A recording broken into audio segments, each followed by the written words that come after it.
Hi and welcome back to the channel. So today I am returning to what some of you will know is possibly one of my favourite subjects, which is tape, and another one of my favourite subjects, which is Miles Davis, and one of my favourite, although slightly obscure, Miles Davis albums, the original soundtrack, Ascenseur pour l'échafaud, which is was known as Lift to the Scaffold in English, and Elevator to the Gallows in the United States. And basically, Lift to the Scaffold, Ascenseur pour l'échafaud, Elevator to the Gallows. It's a movie made by Louis Malle in it would have been made in 1957. I think it was released in 1958, and rather famously, Miles Davis did the soundtrack for it. Now, obviously, this is a new edition on tape, and I'll just show you very briefly what you get in here. This is from Hemiolia, and this is the latest. Well, they've actually got a couple more releases since, but they're immensely exciting catalogue that they're working their way through. We've had Kind of Blue, we've had John Coltrane's Blue Train, we've had Get Gilberto, Mingus. There's what have they announced? Cannonball Adderley's Something Else, Dave Brubeck's Tape 5. I mean, just Time Out. Sorry, it is just. Quite a stunning catalogue, and they're not cheap, but my God, these are good. So anyway, this is the tape. You can see here's the box here, beautiful box, and I'm just going to open up and show you what you get in here, and then I'll go on to talk about the music and comparisons with copies of this I've already got. So this is the sort of the main sort of sheet relating to this. It's got all the tracks. This is quite a short album, and again I'll get onto the original, but it was originally a 10-inch album on the Fontana label, recorded in France, actually recorded on the night of the 4th and 5th of December 1957 at the Poste Parisienne in Paris, France, and released on Fontana Records in 1958. So here we are, here are the tracks. And another thing you can see is they're all very short tracks. This being a film soundtrack, they're kind of like little snippets, cinematographic kind of snippets of a scene. The longest track on here is in fact 3 minutes 59, and the shortest is 55 seconds. So it's a very, very tight, little concise, sort of like canapes almost, just snippets of just musical deliciousness. It's one of the most easy things you can listen to. It's just I've actually got people who didn't like jazz into jazz by playing them this record. It's that good. And we can see here the band, just to run through this while we're here.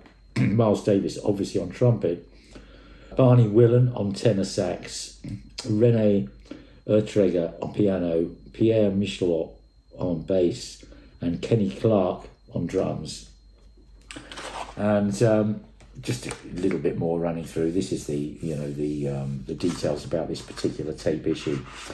And one of the things that's very interesting on this, you'll notice here, remastered Hemiolia's stereo edition by Pietro Benini, 2023.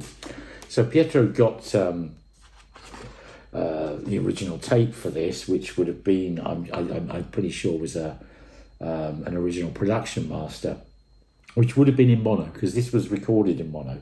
And I must admit, when I saw this, that they were going to release it and they were going to sort of make a stereo edition from a mono original, I was pretty horrified.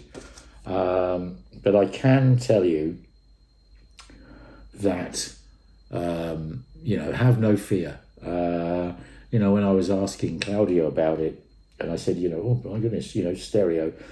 And he said, well, we may, they kind of reserve the right in the future if they want to do a mono version, you know, just in case everyone sort of like turns their nose up at this. But I can tell you now, cut to the chase, if that is an issue in your mind, just forget it totally. This is not left, right, stereo, whatever. There's a full kind of room-filling ambience to it, but they have absolutely not messed around with it and you know, electronically created a stereo effect. That's just not it. Anyway, as you see here, it comes on the most beautiful tape reel. That's the box, that's solid wood, that insert in the middle. I mean, it really is solid, nice and stylish. The tape here is Recording the Masters SM900, which is their highest quality studio mastering tape. And you can see this beautiful, beautiful sort of burnt orange reel. It's absolutely beautiful. And as I said, the album's very short. It was initially a 10-inch LP. And this, therefore, does fit onto one reel of tape, which is just so cool. You can put it on, listen to the entire thing without having to get up and turn things over. It's stunning. So anyway, let me just pop this away, and I'll just tell you about my journey into this record, so to speak. So as I already mentioned, it was a French 10-inch LP on the Fontana label. It was subsequently released on Columbia, which was, of course, Miles's US, label, his main label from 57 onwards, maybe 56, 57 onwards. He left Prestige and signed with Columbia. Did Milestones, 3 or 4 albums before Kinda Blue on Columbia. Kinda Blue was obviously 59, so to put this in context, this was recorded like just a year before Kinda Blue, bearing in mind it was December 57. So, you know, this is Miles absolutely on it at the peak of his abilities, possibly, you know, arguably anyway. Many would argue that Miles sort of reached his peak through the 60s and even into the 70s in sort of jazz fusion ways. For me, his absolute peak was in the 50s. Those Prestige recordings are just absolutely achingly beautiful for me. And, obviously Kinda Blue, we all know, but this, the Ascenseur, for me, is perhaps the most achingly beautiful of the lot. Anyway, so this album was released in 59, I think we'll find. And this was, released by his main label in the US, Jazz Track, I guess this is because it's a jazz soundtrack, and I believe that was something that wasn't really done at the time.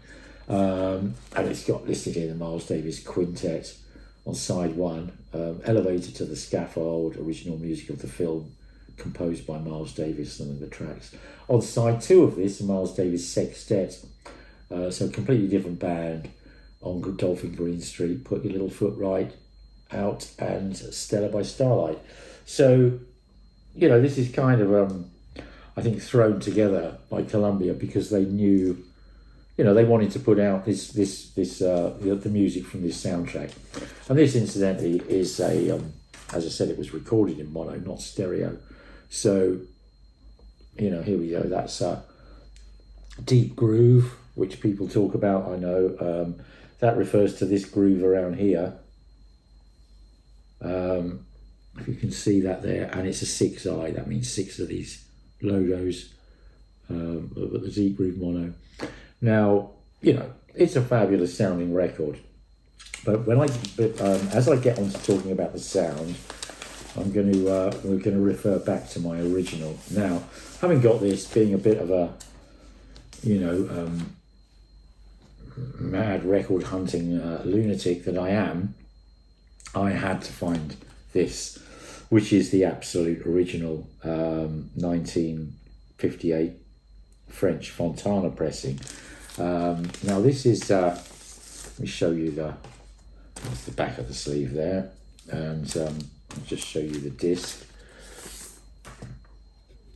And I'm gonna just for the heck of it show you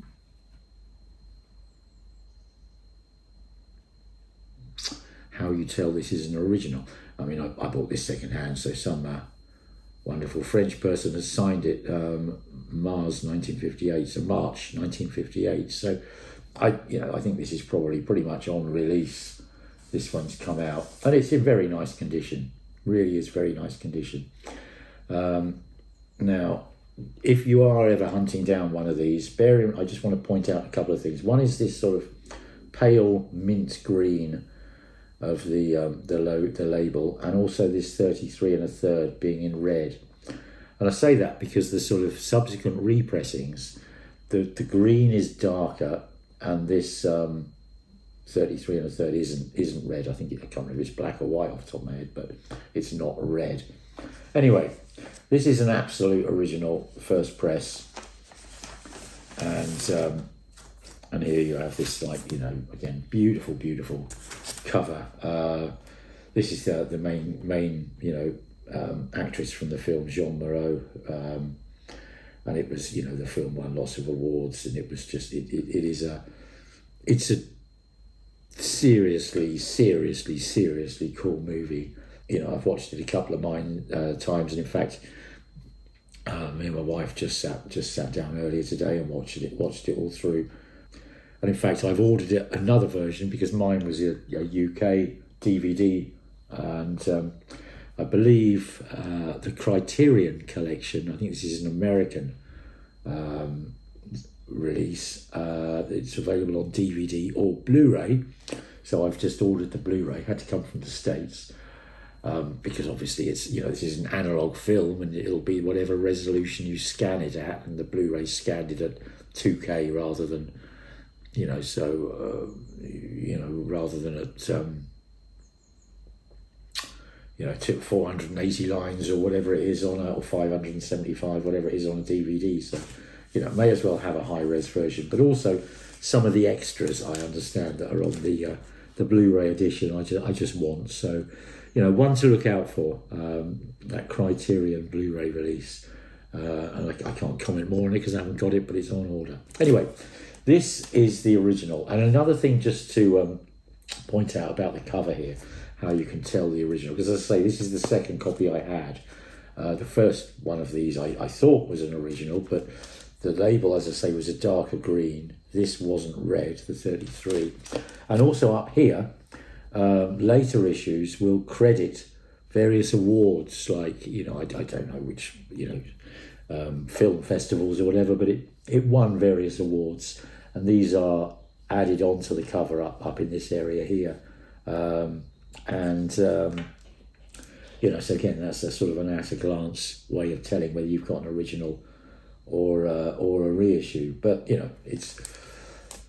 this sounds, the jazz track, this sounds good enough, and this is obviously this is a US original, but you kind of want to have that cover, don't you? You really do. And something as achingly cool and beautiful as this, you want the original. And anyway, that's this.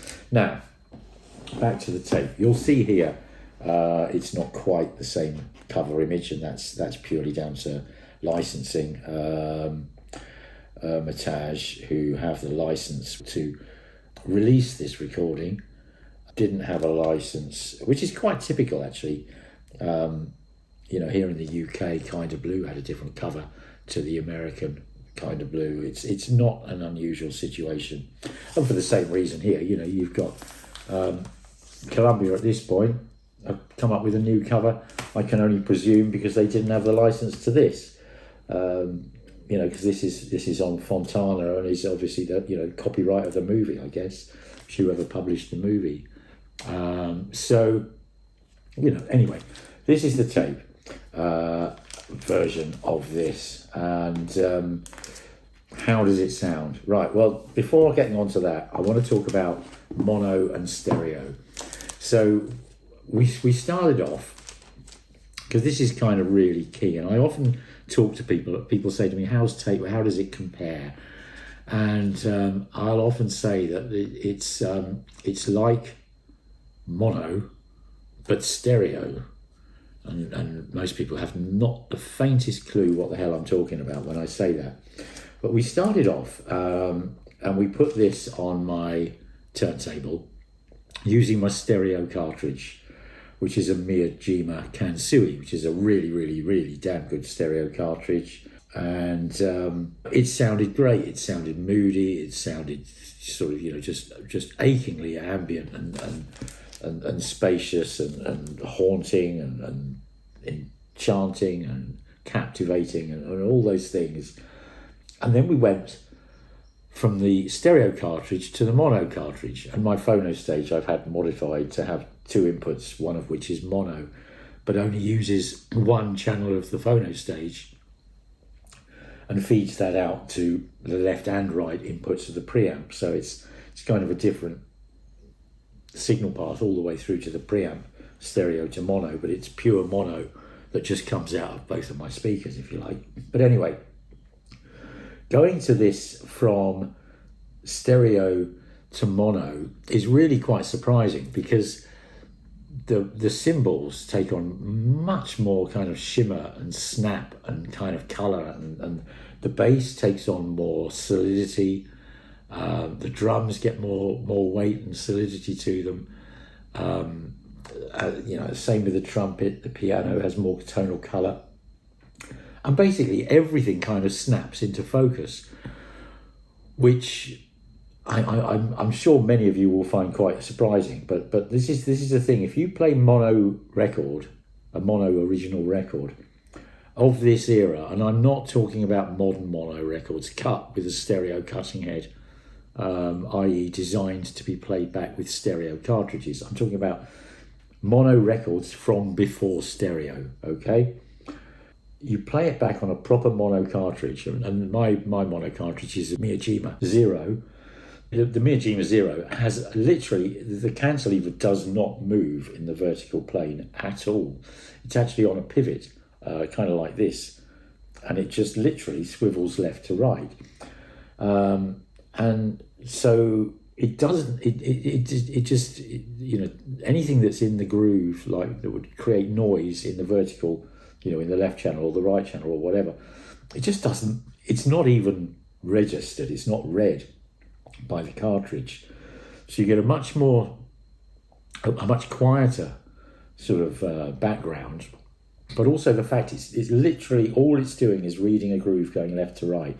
There's none of this kind of up and down stereo doing this sort of thing and the phasing and all sorts of, trying to read all these things at once. It's just doing this. And the solidity of the sound of an old mono record played with a mono cartridge on a good system is the closest thing you'll hear to master tape off a vinyl. Absolutely swear to that. And so, playing this on the mono cartridge was noticeably better than playing it on the stereo cartridge. But then we get to this, and this is just, I just have to say, it just absolutely blew my mind. It really, really, really did. You put it on, and Générique is the first song on the album, and it's setting the scene. It's very, very kind of sexy and cool. You've got this sort of slow bass, piano, drum sort of groove in the background, and just Miles's trumpet is just absolutely stands out on its own, and it is dripping in reverb and ambience, absolutely dripping in it. And it's unlike the vinyl, unlike this vinyl, even with the mono cartridge, the definition of the bass, the color and texture of the piano, everything is just, it is in an absolute another league. And it's really interesting with this because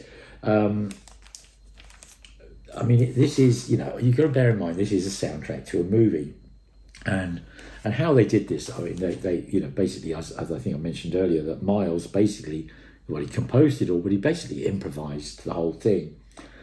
And it really is, it's almost like the album's about 25 minutes long, so it's like a 25-minute long trumpet solo almost. Although having said that, I think there's one track which is literally just a bass solo, and then there's one which is a bass solo with sort of drums coming in right at the end.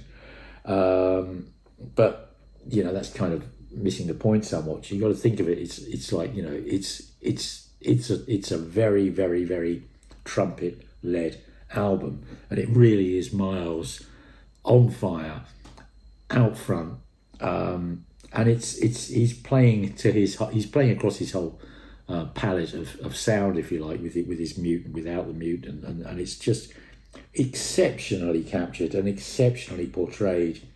And I've got this on CD. There's a CD, I think it's a double CD set of it with loads and loads and loads of all the outtakes, basically different takes of it, and which I've listened to all the way through, you know, half a dozen times. And you know, I don't really have much interest in that kind of thing, to be perfectly honest. But I still do have that CD. But you know, having only heard the CD and this and the jazz track, to hear this tape, it's absolutely incredible, because you just, I had no idea that this was recorded in such amazing fidelity, and the contrast between Miles's trumpet, which is just sort of just, he comes up with these themes, and there's, I'll run through the album very briefly in a minute, but there's I mean, this is Florence Kerala is her name, she's the sort of the main character. And you know, I think we can see here she's kind of cool, elegant, chic and sexy in a 1950s kind of way.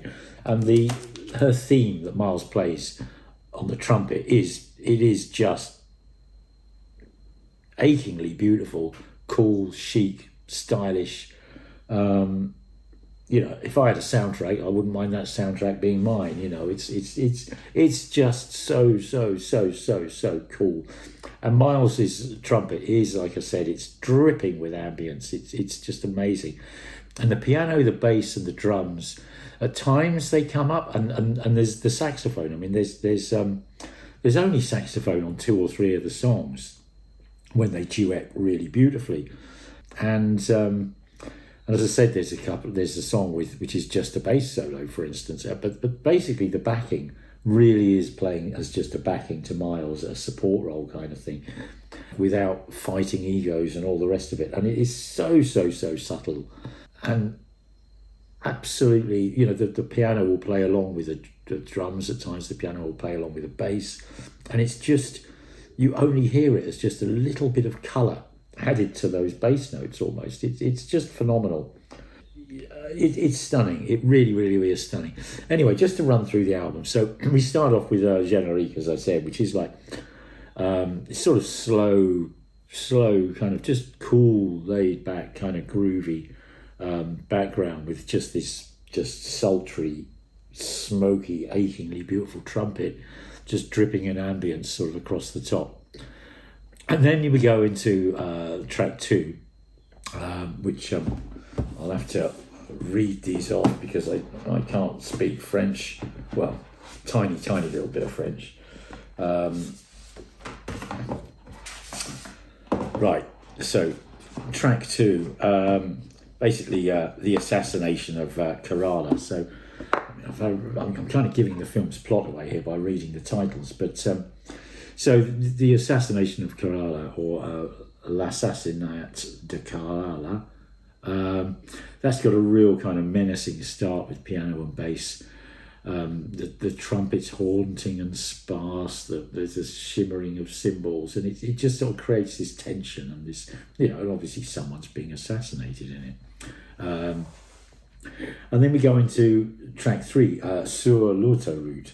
Now, again, if you've watched the movie, you'll find out that basically the male lead, this guy Julien, his car gets pinched by this sort of young joyrider and his girlfriend, and who, you know, feature quite heavily in the movie.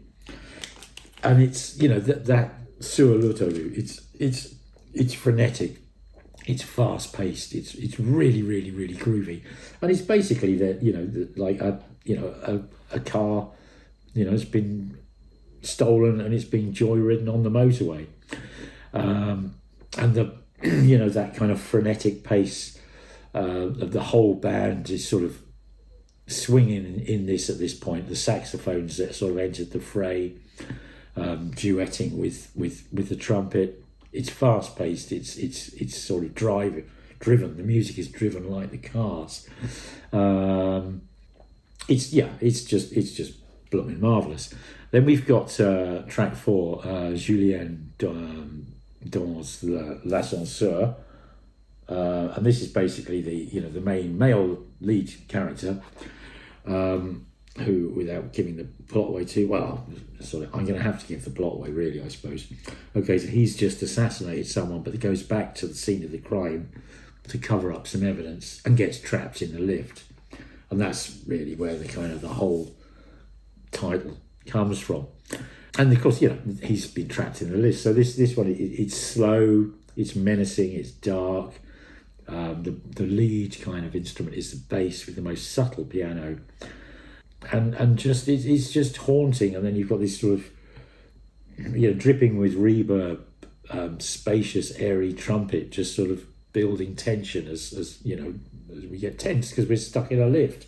But this whole track is, I think I mentioned, is okay. No, that one's 2 minutes 13 seconds long.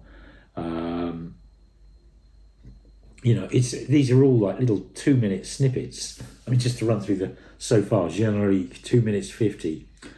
L'Assassinat de Carala, 2 minutes 12. Sur l'autoroute, 2 minutes 20. Julien dans l'Ascenseur, 2 minutes 13. And then we get to the end of what would be side 1 of the original, Florence. This is Florence, sur les Champs-Élysées. So having a rendezvous with her co-conspirator and Julien, not happening because he's trapped in a lift. She doesn't know that so far. She's out walking all night, pacing up and down, incredibly tense, incredibly sad, worried, pouring with rain, and she's wandering around Paris all night, freaking out, basically. And this is where we get kind of Florence's initial theme, and it's just, there's a desperate, aching tension in this, but it's also just stunningly elegant, charming. It's got that chic, kind of beautiful, sexy kind of verve. There's a bouncy, light, sort of like kind of little vibe. It's cool, it's sexy, it's chic, it's aching, it's haunting, it's tense, it's sad. It's just, it's so many things. And on this song again, I think previous one was the Sur l'autoroute, where the saxophone comes in. Basically, we got the whole band. But this one here, Florence sur les Champs-Élysées, it's 2 minutes 53 seconds long. It's such a tiny little sort of, thumbnail almost, of one of the most coolest, beautiful pieces of music ever written. It's amazing.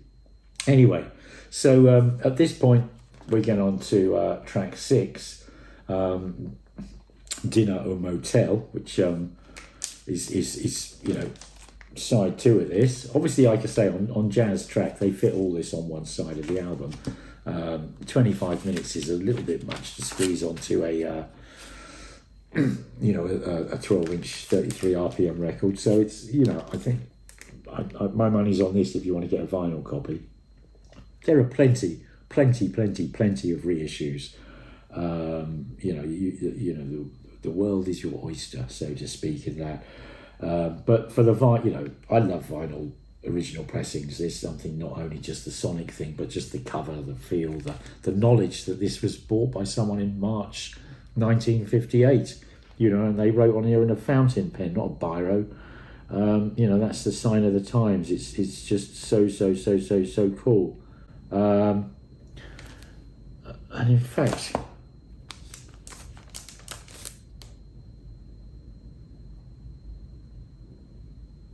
no, I don't know what that says on there. It's just occurred to me. That's not Miles Davis's signature on there, is it? I'll show that to camera. Gonna have to look that up now. Anyway, Sidetracked. So dinner au motel. So at this point in the film, I mean, for starters, we're back to that frenetic sort of fast-paced thing like Sur l'autoroute. So this is the other couple, which I believe is Louis and I think Stephanie, flower seller, who've nicked Julien's car, and they get into a race with a Mercedes 300 SL driven by some German tourists, and they end up at a motel and get drunk, and cut long story short, Louis murders them both, the German tourists. So you get this whole thing. This is like it's tense. It's a bloody marvelous movie. I love it. But that Dinner au Motel is it's actually the longest track on the album at 3 minutes 49 seconds. And that's a kind of a more of a fast-paced, frenetic kind of thing. I mean, everything sounds so damn good. And if you've heard this, or the CD equivalent or anything else, what will blow you away about this is just how absolutely lifelike and real, immediate, dynamic, and just there in your room this music is. The drums, I said the drums, the piano are played at times so subtly, but even then they're just remarkably realistic and just sound absolutely natural and real. The saxophone doesn't play on many of the songs, but when it does, it's so saxophone-like, if you like. It's so real. Its character is amazing. But anyway, I digress again. But the next track, Évasion de Julien. So basically, that's Julien's escape from the lift. Basically, the police come in and he sneaks out sort of behind their back. And that's really, really cool, because it's sort of like, watching the movie, it's like, oh, let's not get caught. And this is the bass solo. And it's just, it's slow, it's paced, it's sort of, it's like, it's like, oh, he's sneaking out. And it's magnificent. Then we go into Visite du Vigile, which again starts with a bass solo. It kind of carries on, and then it just builds and builds and builds. I mean, this it's only 2 minutes 5 seconds long, this song, but I would guess the first 1 minute, 15 seconds is bass solo, and then the last 45 seconds the drums come in, and at first you can hardly hear them. It's like just shimmering cymbals, and then as it builds towards the end, it's like the drums are almost louder than the bass, and it's wells up in your face and builds the sort of the tension and the power and the energy. And then we go to the penultimate song, Au bar du petit bac, which is kind of the end of the night, and our sort of heroine here, Florence, goes into the bar called Petit Bac, basically, where she meets some people she knows vaguely and who know Julien vaguely, and they're all getting drunk. She's not getting drunk, but they are, and basically they all end up in the police station, and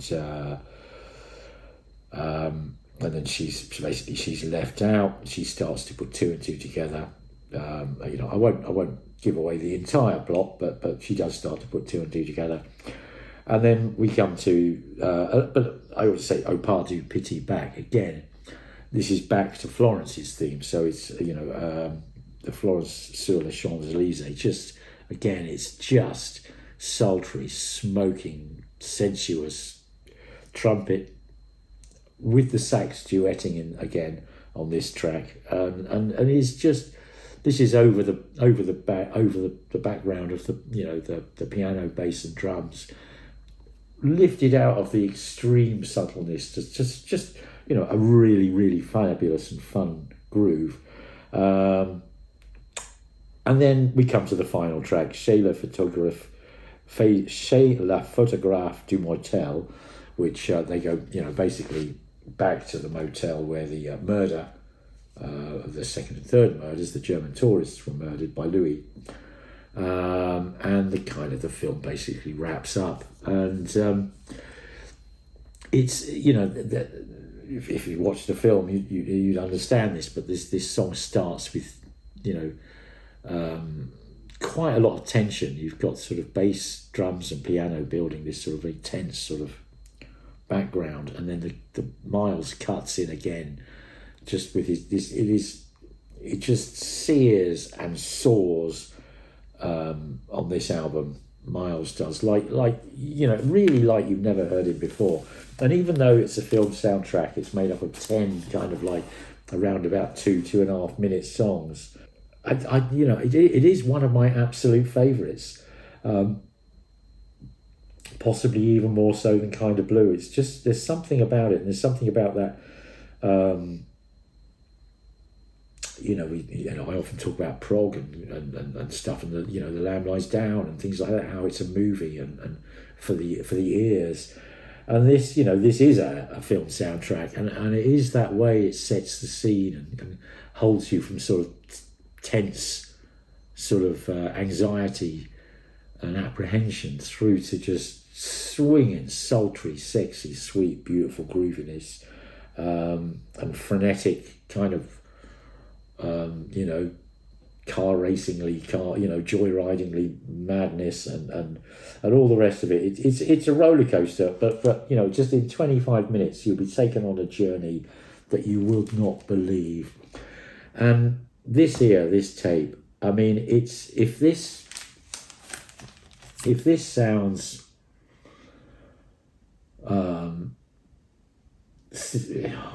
let's say this sounds 4 out of 10 played on a stereo cartridge, and 6 out of 10 played on a mono cartridge, it's 10 out of 10, or 12 out of 10 if such a thing was possible on the tape. It is so much better than anything you've heard before. And I think of all the tapes that have come out, in a way, because of how personal this was, and this search to find this first one, and as I say, I had it with the slightly darker green label with the